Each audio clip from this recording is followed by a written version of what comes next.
This week, Congress President Mallikarjun Kharge had written a letter to the opposition India bloc's leaders. This letter was in regards to the discrepancies in voting data released by the Election Commission of India and non-publishing of registered voters. Election Commission of India then responded to the letter. Hello, this is Amina and welcome to Mood Tiranga. Election Commission in its response to Kharge's letter has rejected all the allegations. Kharge in his letter had raised concerns about the delay in publishing of data for the ongoing Lok Sabha elections. Election Commission of India said that utterance from Mallikarjun Kharge could have a negative impact on voter participation and could be seen as a mean to deter an electorate from exercising their franchise or demoralizing the huge number of election staff and machinery. Election Commission of India has advised Kharge to exercise caution and refrain from making such statements. It further said that it found surprising that Kharge chose to make an insinuation that there is an issue with the EVM.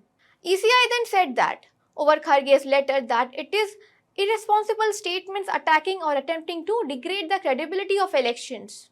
Then Election Commission of India reminded Kharge that the basic building blocks of the data are in the categorical possession of the Congress party through its fielded functionaries and candidates. ECI mostly never indulges in a communication not meant for it, particularly during elections. It avoids commenting on political parties as it believes in respectful collaborative equation with all political parties. However, this time, Election Commission of India found Kharge's communication placed in public domain as highly undesirable and it appears designed to create confusion in the process of smooth, free and fair elections. So this was Election Commission of India's reaction on Kharge's letter to India bloc leaders. Let me brief you about what this letter of Kharge exactly had.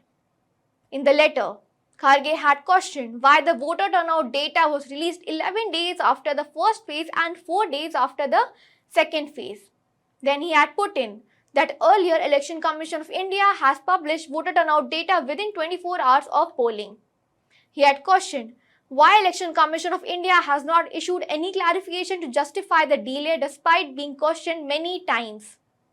Kharge also raised questions on the EVMs. He asked, is there an issue with the EVMs? Then the crucial point which Kharge had made in his letter is that Election Commission of India did not mention crucial yet related figure such as votes polled in each constituencies. The Election Commission of India gave clarification on Kharge's query as to why voter turnout data were changed later.